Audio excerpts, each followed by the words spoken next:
You can't just run off like that, Henny. Granny's not as spry as she once was. Henny, I'm not... Aren't you cold, darling? You never knew how to dress appropriately. I remember back in preschool how you would put your undies on your head. I'm sorry, but I think you're mistaking me for somebody. It's about time you made it back here, Henny. I'm feeling a bit out of sorts today. Why am I even standing here? Aha! Did you get... Do you have those, Help me out here, Henny. I'm sorry, I'm Aiden. Aiden. And I really have to get going. Pills. That's it. You were supposed to bring me my pills. Ran out this morning. And my mind's all sort of foggy. I'd like to help, but Okay, let's see.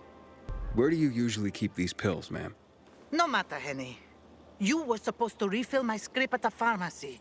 Pharmacies aren't really open for business these days. God, I've forgotten everything. Ah, I know. This group of nice boys came this morning for coffee. No, it was for tea. And they made me... I lent them my last bottle. They had such funny masks on their faces. You were robbed by renegades? Ah, yes.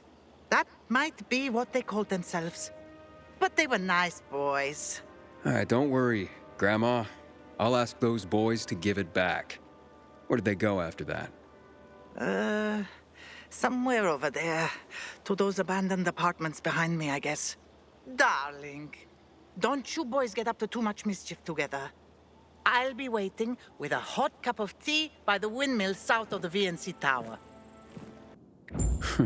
So they are here. Grandma might be confused, but her memory's just fine for some things. Hope these pills help her. Here you go, ma'am. Grandma, I got your pills. Took your sweet time, Jerry. Had to grab a pint with your mates after work again, is that it? You could have let me know before we got married. The day were your true loves. Well, here's your tea. See what kind of wife you have? Oh, the best kind. And after a hard day's work, a pint with the guys is a pardonable offense, isn't it? Take this, darling. You'll feel better. That's so sweet you brought them, Aiden. Wait. So, you remember my name? You know who I am? Oh, my... Oh, all right. I might have exaggerated my memory problems a little bit. One can get used to this epidemic, even to the infected. But to loneliness? Never. What's the point of surviving if I have no one to share my life with? And you. Do you have a grandmother still alive? Do you drop by for tea with her? Never had a grandma.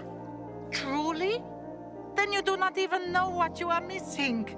I know so many stories. Would you like to listen? I'd love to. Drop by whenever you feel like it, and I'll be glad to tell you.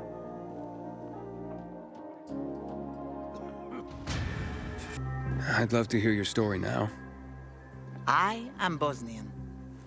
I survived the siege of Sarajevo by the Yugoslav army during the war in Bosnia and Herzegovina.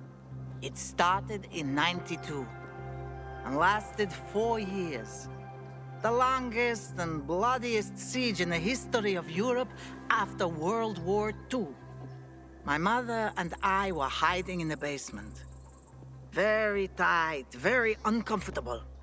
It was hard to sleep. One day, a boy showed up. He was maybe 7 years old. His name was Daniel. His parents had been killed by mortar shells. Higher up, you could sneak away from snipers, avoiding unprotected streets. But you could never predict where the missiles would fall. It was only a matter of time before Daniel would die. He came by every day, but my mother never suggested that he stay the night. We lacked food, and a third person would have made it impossible to sleep. One day, Daniel sat with us, and I could see how troubled he was. He had big brown eyes. Can I stay with you? Mother changed the subject.